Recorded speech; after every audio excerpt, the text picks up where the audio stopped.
১৯৪৮ সালের ১৪ মে বিশ্ব মানচিত্রে জন্ম নেয় ইসরায়েল নামক এক রাষ্ট্র।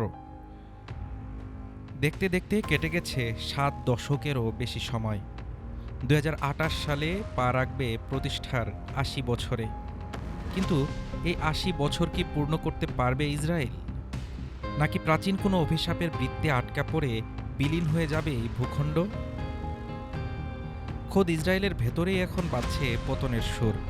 গত বছর দ্য জেরুজালেম পোস্টে দেওয়া এক সাক্ষাৎকারে খোদ ইসরায়েলি প্রেসিডেন্ট আইজ্যাক হারজগের কণ্ঠে ফুটে উঠেছে চরম শঙ্কা।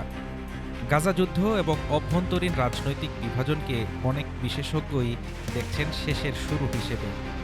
ইহুদি ধর্মগুরু বা রাব্বিদের মতে তাদের ইতিহাসে কোনো রাষ্ট্রই ৮০ বছরের বেশি টেকেনি। নবী দাউদ আলাহিসাল্লামের রাজত্ব কিংবা পরবর্তী হাসপানিয়া রাজ্য ইতিহাস সাক্ষী দেয় কোনো সার্বভৌম ইহুদি শাসনই ৮০ থেকে ১০০ বছরের বেশি স্থায়ী হতে পারেনি। বর্তমান ইসরায়েলি সমাজেও এই অষ্টম দশকের অভিশাপ নিয়ে চলছে চরম আতঙ্ক। পবিত্র কোরআনে মহান আল্লাহ বনি ইসরায়েলদের ঔদ্ধত্য ও ফাসাদ সম্পর্কে স্পষ্ট সতর্কবাণী দিয়েছেন। সূরা বনি ইসরায়েলে বলা হয়েছে, পৃথিবীতে তারা দুবার বড় ধরনের বিপর্যয় সৃষ্টি করবে।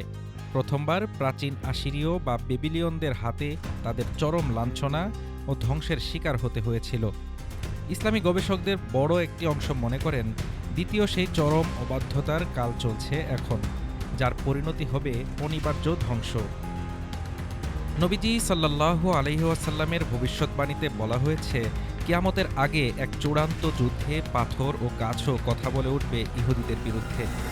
বর্তমানে সামাজিক অস্থিরতা, গাজা, লেবানন, ইরান সীমান্তে ক্রমাগত সংঘর্ষ এবং বিশ্বজুড়ে ইসরায়েল বিরোধী জনমত সবই যেন কোনো এক মহাপ্রলয়ের ইঙ্গিত দিচ্ছে। ২০২৮ সাল আসতে বাকি মাত্র ২ বছর।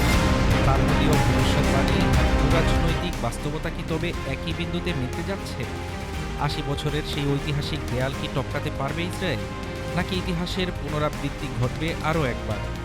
সময় এবং নিয়তি দিবে সেই উত্তর। হাফিজুর রহমান তুষার, ঢাকা টুডে।